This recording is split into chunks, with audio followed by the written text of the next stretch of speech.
হাওড় অঞ্চলে বন্যা কবলিত এলাকাকে জাতীয় দুর্যোগ ঘোষণা করে পরিস্থিতি মোকাবেলায় পর্যাপ্ত উদ্যোগের দাবি জানিয়েছেন বিশিষ্ট নাগরিকরা।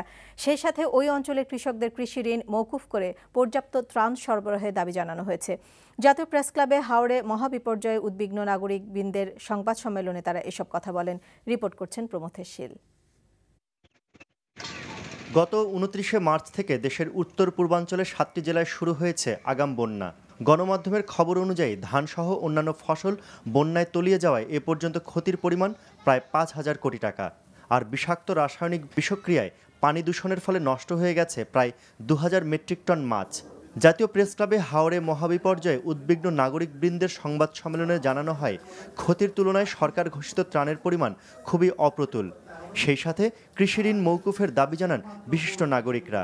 আমরা তো বড় বড় ঋণ গ্রহীতাদের দেখি রিশেডিউল করা হয়, মওকুফ করে দেওয়া হয়, কিন্তু কৃষকের বিরুদ্ধে সার্টিফিকেট মামলার ইতিহাস আমাদের সবারই জানা আছে।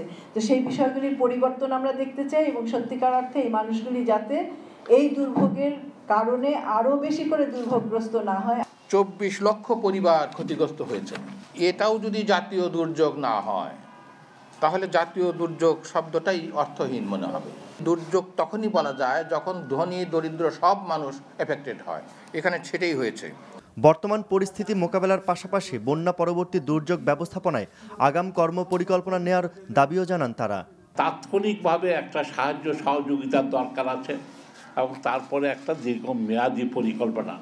তাৎক্ষণিকভাবে যেই কাজটা আছে, খাদ্য দিতে হবে, তাদের গরুর খাদ্য দিতে হবে, আজকে শিক্ষার জন্য একটা স্বাস্থ্যের ব্যবস্থাটা করতে হবে। অবশ্যই খুঁজে বার করতে হবে যে এই দুর্যোগের কতখানি আসলে মানব সৃষ্ট দুর্যোগ, কতখানি দুর্নীতির কারণে ঘটেছে, কতখানি দায়িত্ব অবহেলার কারণে ঘটেছে, কতখানি এই মানুষগুলির জীবনের প্রতি অবজ্ঞার কারণে ঘটেছে, কতখানি রাষ্ট্রীয় পরিকল্পনার মধ্যে নীতির যে ভুল ভ্রান্তি রয়েছে সেটার কারণে ঘটেছে। হাওড়ের সকল জলমহলের লিজ বাতিল করে উন্মুক্ত জলাশয়ে সকলের মাছ ধরার অধিকার নিশ্চিত করার দাবি জানান বিশিষ্ট নাগরিকরা। প্রমথেশ শীল, NTV নিউজ, ঢাকা।